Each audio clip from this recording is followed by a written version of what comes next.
हे मेरे नाथ, मैं आपको भूलूं नहीं। हे मेरे प्रभु, मैं आपको भूलूं नहीं। हे मेरे स्वामिन, मैं आपको भूलूं नहीं।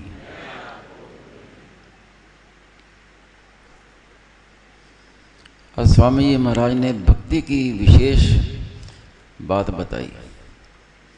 एक बार कहा था स्वामी जी महाराज ने कि इस समय भगवान भक्ति का प्रचार चाहते हैं और इसीलिए स्वामी जी महाराज को मथानिया में प्रेरणा हुई कि भक्ति ही मुख्य है। उसके बाद स्वामी जी महाराज ने खूब भक्ति का प्रचार किया, भक्ति संबंधी बातें लिखी, साधक संजीवनी का परिशिष्ट भाव लिखा। तो कारण क्या है कि इस समय ज्ञान मार्ग पर चलना बहुत कठिन है सबके लिए। जैसे लोगों का भाव हुआ है, जैसे नैतिक पतन हुआ है, इतना पतन हुआ है कि ज्ञान मार्ग का पालन करना तो दूर है, ज्ञान मार्ग सुनने की भी अधिकारी मिलेंगे नहीं। क्योंकि पहली बात ज्ञान मार्ग का अधिकारी वही है जिसमें तीक्ष्ण वैराग्य हो और तीक्ष्ण बुद्धि हो, वही इसको समझ सकता है, इस पर चल सकता है। और दूसरी बात, कामना ममता के रहते हुए ज्ञान मार्ग पर चलना बड़ा कठिन है, लेकिन भक्ति की जा सकती है। कामना ममता के रहते हुए, विकारों के रहते हुए भी भक्ति हो सकती है। इसलिए भागवत में आया अकामा सर्व कामो वा मोक्ष काम उदार थी, उसमें कामना बाधक नहीं है। तो ये बहुत सुगम पड़ता है सबके लिए। भगवान ने भी गीता में कहा है, ज्ञान मार्गी के लिए कहा है, उद्धरेदात मनात्मानम, अपना उद्धार अपने आप करो। क्योंकि ज्ञान मार्ग में भगवान का आश्रय नहीं है, उसमें निराश्रय है, किसी का आश्रय नहीं है। इसलिए सब काम उसको खुद ही करना पड़ता है।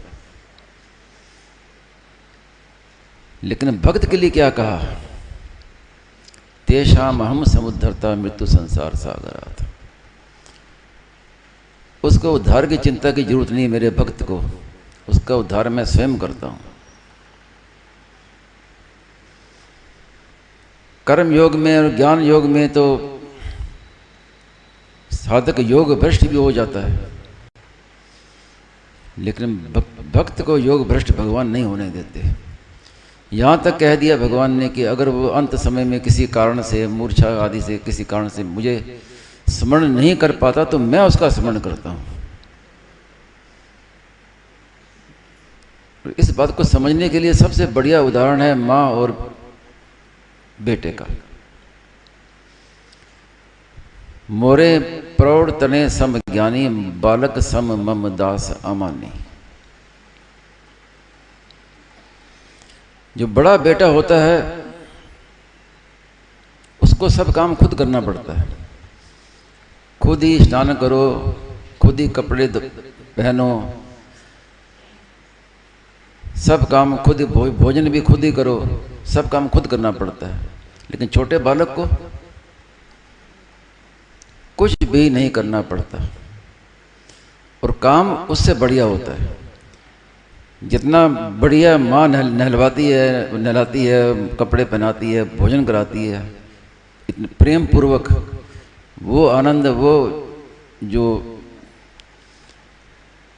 सेवा है, वो ज्ञानी जो बड़ा बेटा है वो खुद नहीं कर सकता। खुद इतना बढ़िया वो स्नान नहीं कर सकता जैसे माँ नहलाती है बच्चे को। तो छोटा बालक को क्या है, बस खाली माँ माँ करना और कुछ कोई जिम्मेवारी नहीं। अब बाहर खेल रहा है, मिट्टी से कीचड़ से सना हुआ है, उसको कोई परवाह नहीं, सीधा आके माँ की गोद में बैठ जाता है वो। अब जो करना माँ करे, उसे कोई चिंता नहीं, क्योंकि वो निराश्रय नहीं है ज्ञानी की तरह, माँ के आश्रित है।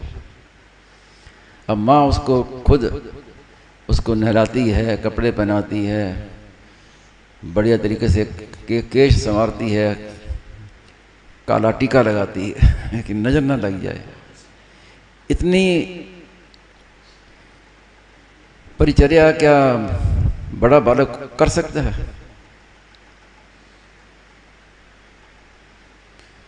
तो इस तरह जो भक्त है वो माँ के आश्रित है।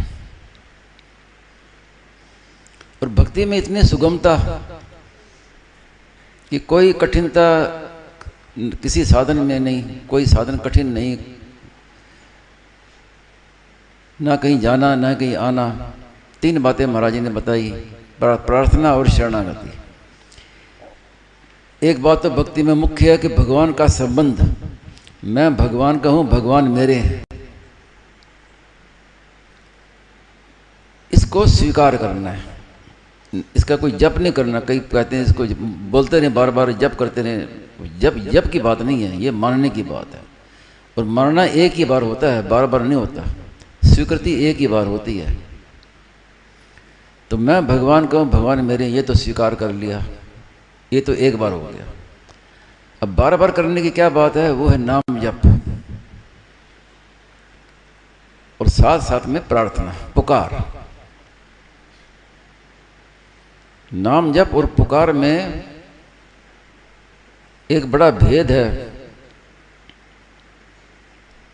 जैसे कोई आदमी घर में बैठा अकेला जप कर रहा है और अचानक चोर डाकू आ जाए, हमला कर दें, तो उस समय उसे जप नहीं होगा, वो पुकार होगी। क्योंकि पुकार का असर तत्काल होता है। द्रौपदी ने जप नहीं किया था, पुकारा था भगवान को।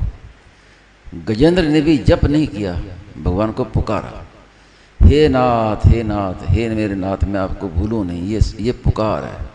तो स्वामी महाराज ने क्या कहा कि जप तो करो निरंतर, राम राम राम राम राम राम, निरंतर रात और दिन, और बीच में भगवान को पुकारते रहो, हे मेरे नाथ, मैं आपको भूलूं नहीं, हे मेरे प्रभु, हे मेरे स्वामी।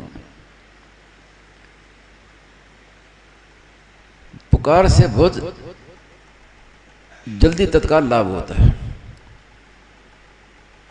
स्वामी जी महाराज ने यहाँ तक कहा है कि पुकारते पुकारते ऐसी घड़ी आएगी कि जब आप हे नाथ कहेंगे, हे नाथ, उसके पहले ही भगवान आ जाएंगे। इतनी शक्ति है।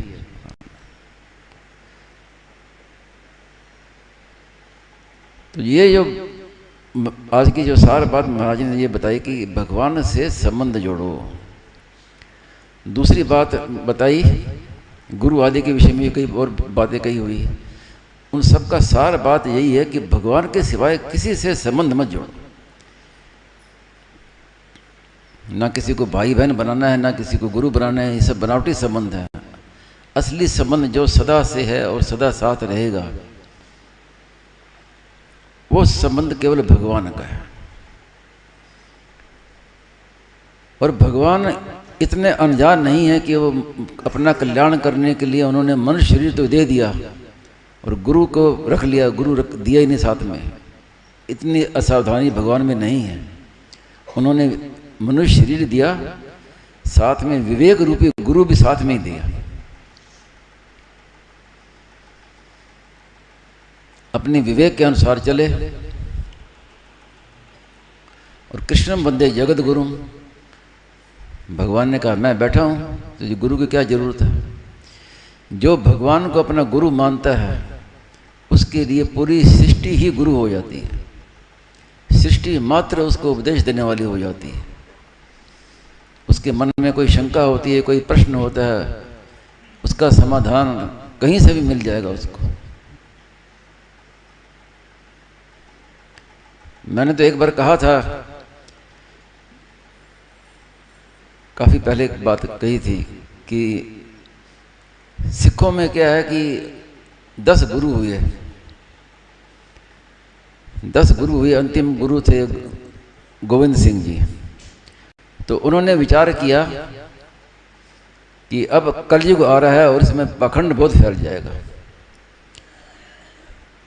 तो इसलिए गुरु परंपरा को यहीं समाप्त करो, यहीं इसको रोक दो।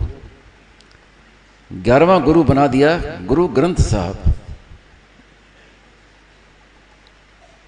कि अब किसी व्यक्ति के चक्कर में ना पड़ के ये हमारा जो ग्रंथ है संतवाणी, उसमें संतवाणी का ही संग्रह है, संतवाणी का संकलन उसी को कहते हैं। तो वो गुरु कहते हैं, उसको गुरु कहते हैं, गुरु ग्रंथ साहब, वो 11वां गुरु वो मान लिया। तो ऐसे ही मेरे मन में आई कि अपने तो साधक संजीवनी को गुरु मान ले, फिर किसी गुरु को बनाने की जरूरत नहीं है।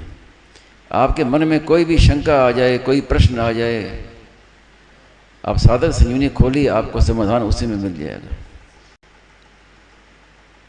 और कई साधकों ने कहा है मुझसे कि मन में कभी कोई हलचल होती है, कोई प्रश्न आता है, शंका होती है, तो हम साधक संजीवनी को ऐसे ही कोई भी पेज खोल लेते हैं और वो हमारा लिखा हुआ सामने ऐसे आता है जैसे कोई हमारे ही प्रश्न का उत्तर दे रहा हो। ये कईयों का अनुभव है। तो वास्तव में आप किसी गुरु के चक्कर में न पड़ के, अगर गुरु की आवश्यकता है तो अपने साधक संजीवनी हमारा गुरु है।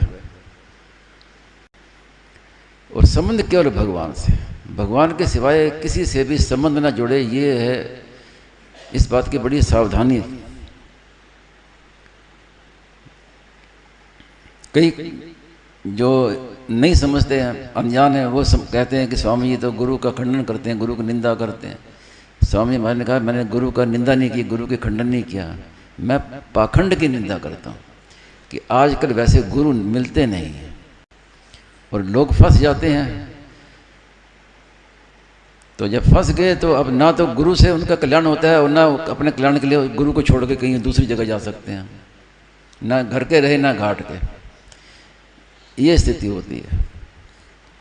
इसलिए अपने किसी को भी आप इस सुनने में ध्यान दीजिए, ये वीडियो बनाने में, इसमें इस चक्कर में मत पड़िए। जो सत्संग चल रहा है इसको, इस पर ध्यान दीजिए।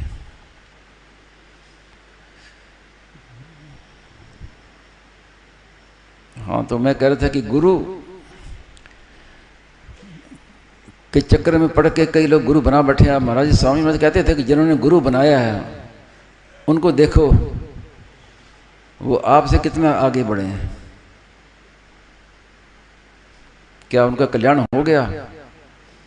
बस यही है कि गुरु शिष्य अधीर बंद का लेखा, एक न सुने एक नहीं देखा। वो सोचते हैं कि हमने गुरु बना लिया, अब हमारे सब पाप अब गुरु भोगेगा, हम तो अब स्वतंत्र है, कुछ भी करें। और गुरु कहता है कि चेला आ गया हाथ में, अब इसको लूटो, जो वैसा है जो भी है।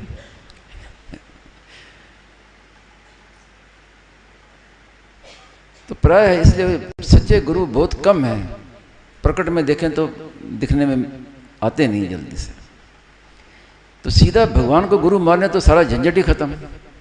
भगवान चाहेंगे तो आपको कोई मनुष्य की रूप से गुरु की जरूरत होगी तो भगवान वो भी भेज देंगे भगवान, नहीं तो भगवान सृष्टि में कण कण आपको उपदेश देगा।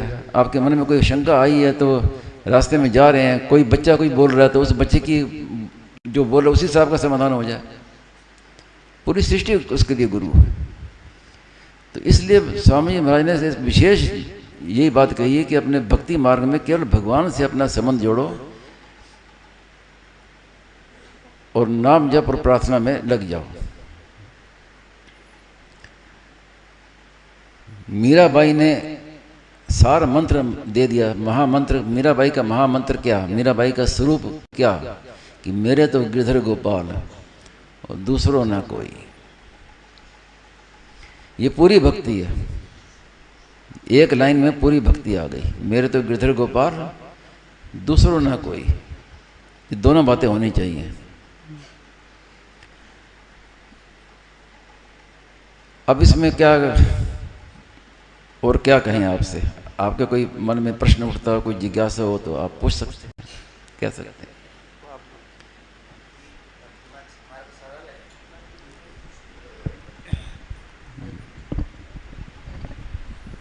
भक्ति मार्ग सरल है, लेकिन भगवान ने शरणागति की बात गीता जी के अंतिम में क्यों कही? मैंने सबका सार अंतिम में कहते हैं तो शुरू से ही कह देते हैं। वो इसलिए कि अर्जुन ने शुरू में ही कह दिया कि शादी माम त्वम प्रपन्नम, आपकी शरण में हूँ। तो भगवान को फिर समझाना पड़ा ना कि ये शरणागति नहीं है।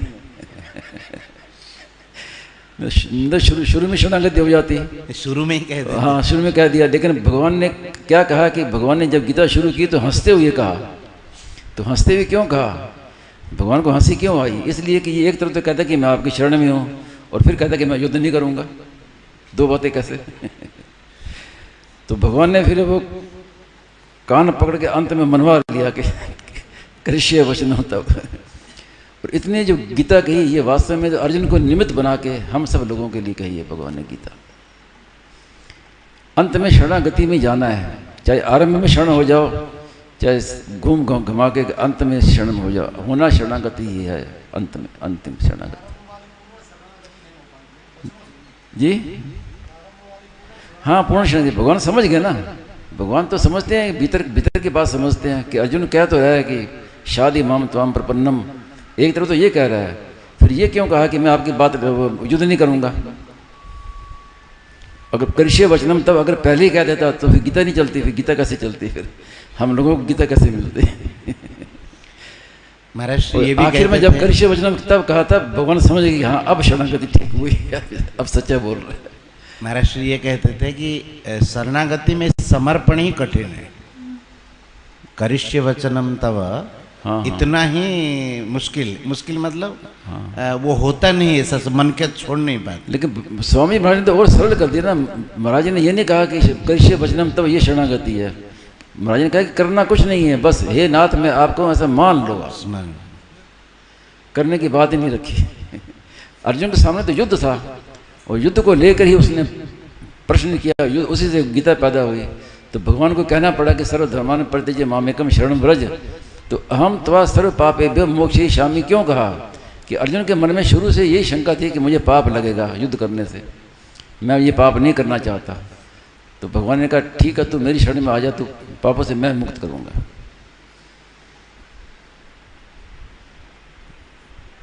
तो वो कृष्य वचनम तब में कठिनता है, कृष्य वचनम तब।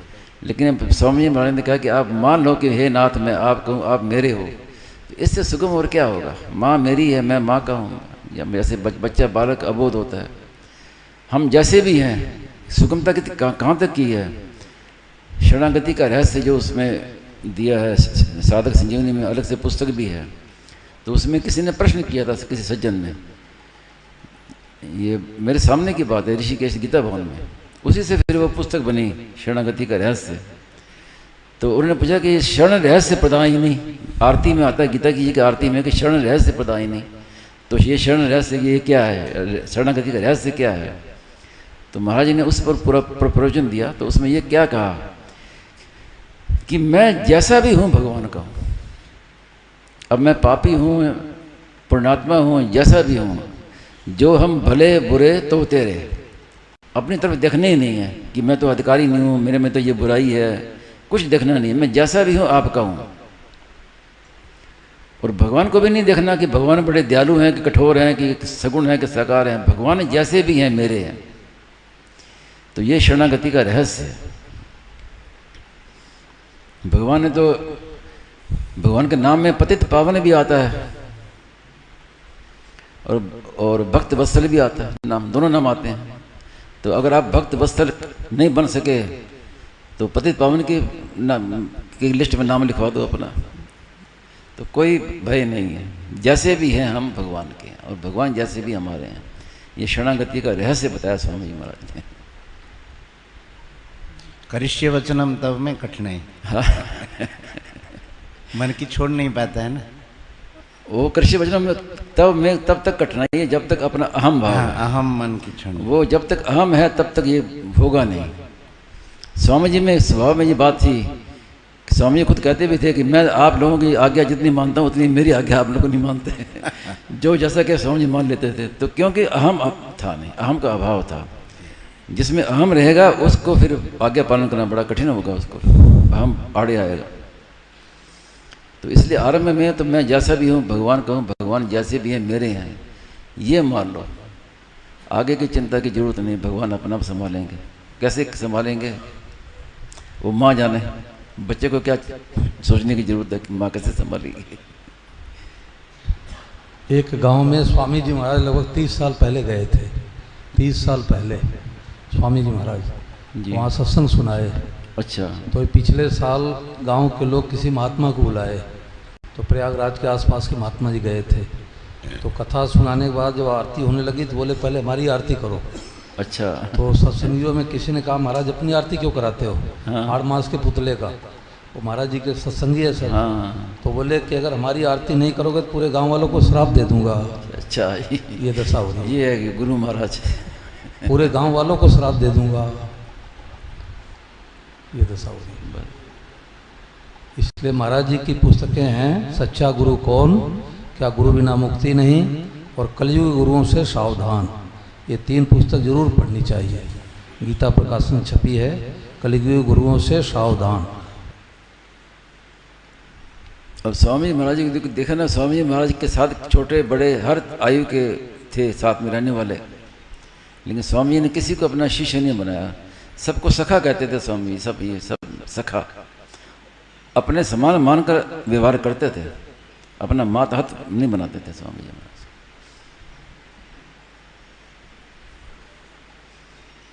भगवान ने भी किसी को अपना चेला नहीं बनाया, सबको सखा बनाया। सिद्ध को भी सखा बनाया, साधक को भी सखा बनाया, भोगी को भी सखा बनाया। निषाद राज सिद्ध थे, सुग्रीव थे भोगी, और विभीषण थे साधक। तो तीनों को भगवान ने अपना सखा बनाया, अपने समान बनाया।